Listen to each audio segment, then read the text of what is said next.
लाठी कहानी की समीक्षा। सुप्रसिद्ध लेखिका शिवानी ने अपनी कहानियों में भावात्मक और सामाजिक आर्थिक समस्याओं से जूझती टकराती नारी को बड़े रोचक एवं मार्मिक रूप से अभिव्यंजित किया है। शिवानी द्वारा रचित लाठी कहानी एक घटना प्रधान मार्मिक कहानी है।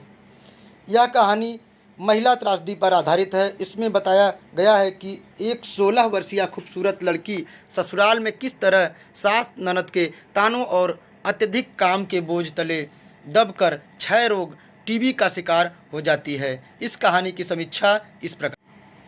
कथानक। लाठी कहानी का कथानक मध्यम वर्गीय पहाड़ी परिवार संबंधित है। कथानक में नई नवेली दुल्हन बानो के जीवन की त्रासदी को उकेरा गया है, जिसके पति कप्तान जोशी विवाह के तीसरे दिन ही उसे छोड़कर युद्ध भूमि में चले जाते हैं और 2 वर्ष के बाद लौटते हैं। इन 2 वर्षों में बानो ने सास ननद के ताने सुने, सास के व्यंग बाढ़ चहे, ससुराल में काम के बोझ तले दबकर सत्रांश भारी जिंदगी जिताने के कारण वह क्षय रोग का शिकार हो जाती है और उसे गोठियाँ सैनिटेरियम में भर्ती करा दिया जाता है। अब कप्तान आता है और उसे पता चलता है कि बानो क्षय रोग की शिकार है। वह मानो पास में रहकर उसकी जी जान से सेवा करता है, किंतु वह एक दिन डॉक्टर के से घर ले जाने के लिए कहते हैं, क्योंकि अब उसका इलाज संभव नहीं है। कप्तान उसे घर ले जाने की जगह भुआली में किराए के मकान में ले जाना चाहता है, किंतु वह रात में ही नदी में कूदकर आत्महत्या का प्रयास करती है। कप्तान को जब नदी के किनारे उसकी साड़ी मिलती है तो वह उसे मृत समझकर घर लौट आता है और 1 वर्ष बाद वह दूसरा विवाह कर लेता है। उधर बानू को एक संत बचा लेता है और उसका क्षय रोग भी ठीक कर देता है, लेकिन इस प्रक्रिया में उसकी आवाज़ और स्मृति दोनों चली जाती है। 16 वर्ष बाद अपनी पत्नी के साथ नैनीताल में घूमने के दौरान एक दिन भुआली में चाय की दुकान पर कप्तान, जो अब मेजर बन चुका है, की भेंट लाठी से होती है। मेजर उसे पहचान लेता है, लेकिन बानो उसे नहीं पहचानती। मेजर उसे स्वीकार नहीं कर सकता क्योंकि उसकी ज़िंदगी अब काफ़ी आगे बढ़ गई है। अब उसके बच्चे काफ़ी बड़े हो गए हैं और पत्नी बानो जैसी भोली नहीं है। इस प्रकार लाठी कहानी एक महिला की त्रासदी भरी जिंदगी की कारुणिक कहानी है। इस कहानी के माध्यम से यह बताया गया है कि महिला के शोषण का मुख्य कारण है। पति के बिना स्त्री की ससुराल में कोई इज्जत नहीं होती, उसे शारीरिक मानसिक यातना का शिकार होना पड़ता है। अब दूसरा प्रमुख बिंदु है पात्र और चरित्र चित्रण। पात्रों की दृष्टि से यह एक संतुलित कहानी है। कहानी के सभी पात्र कथानक के विकास में सहायक हैं। कप्तान जोशी, बानो, नेपाली भाभी, प्रभा और वैष्णवी इनके मुख्य पात्र हैं, लेकिन लेखिका ने बानो, लाठी एवं कप्तान जोशी के चरित्र को विशेष रूप से संवारा है। इस कहानी में कप्तान जोशी का चरित्र अत्यधिक अंतर्धन से भरा है। नेपाली भाभी के चरित्र के माध्यम से कथानक को गतिशील बनाया गया है। कहानी में सभी पात्रों की सृष्टि सौद्देश्य की गई है। इस प्रकार कहा जा सकता है कि पात्र एवं चरित्र चित्रण की दृष्टि से लाठी कहानी एक सफल कहानी है। अब हम अगले बिंदु की चर्चा करेंगे, कथोपकथन या संवाद। इस कहानी में संवादों की भरमार नहीं है, लेकिन जो भी हैं वे सभी अत्यंत प्रभावपूर्ण भावात्मक पात्रों के चरित्र पर प्रकाश डालने वाले और रोचक हैं। कहानी के संवाद संक्षिप्त, सरल, सारगर्भित, स्वाभाविक, स्पष्ट, सार्थक और गतिशील हैं। पात्रों के चरित्र के अनुसार सटीक हैं। अब अगला बिंदु है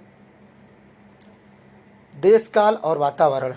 आलोच्य कहानी में देश काल और वातावरण को ध्यान हर जगह रखा गया है। कहानी की पृष्ठभूमि पहाड़ी क्षेत्र की है, अतः पहाड़ी शब्द जैसे युद्युज्य, त्रिथड़ आदि का प्रयोग पहाड़ी वातावरण बनाने के लिए किया गया है। सैनिटोरियम के माध्यम से वातावरण में भी लेखिका ने पहाड़ी चित्रों को साकार दिया है। अब हम अगले बिंदु की तरफ चलते हैं। भाषा शैली।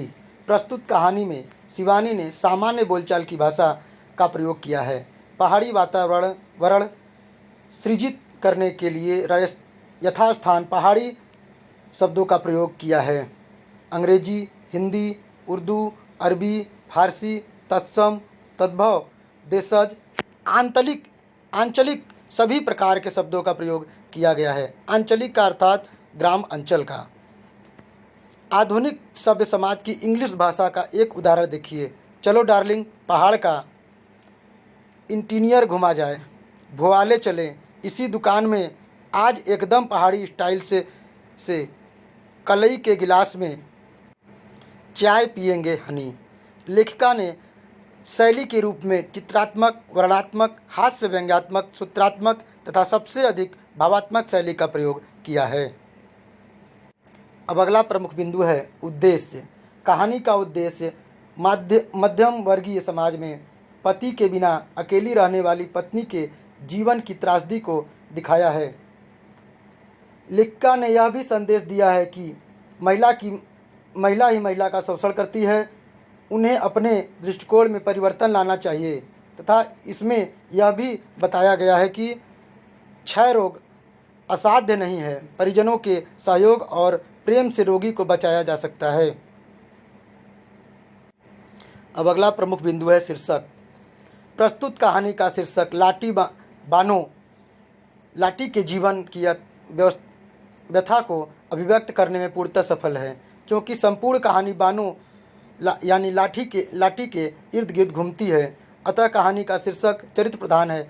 अपनी संक्षिप्तता, मौलिकता व कौतूहलता के चलते लाठी शीर्षक पाठक के मन में आरंभ से अंत तक जिज्ञासा का प्रतिपादन करता है। प्रिय छात्रों, आप सबने और हम सबने लाठी नामक कहानी को पढ़ा। आप सबको लाठी नामक कहानी पढ़ने के बाद लाठी के चरित्र में क्या विशेषता दिखलाई देती है और किस प्रकार से एक स्त्री दूसरी स्त्री का शोषण करती है, इस बारे में हमको अवश्य बताएं और अपने विचार को व्यक्त करें। और आपका विचार हम सुनना चाहेंगे और आप अपने विचारों से कि आप इस बारे में क्या सोचते हैं और आप किस प्रकार की सोचते हैं, यह हमको ज़रूर बताएं, ग्रुप में बताएं। और YouTube पे यह वीडियो लगेगा और YouTube पे देख करके आप हमको ज़रूर बताएं।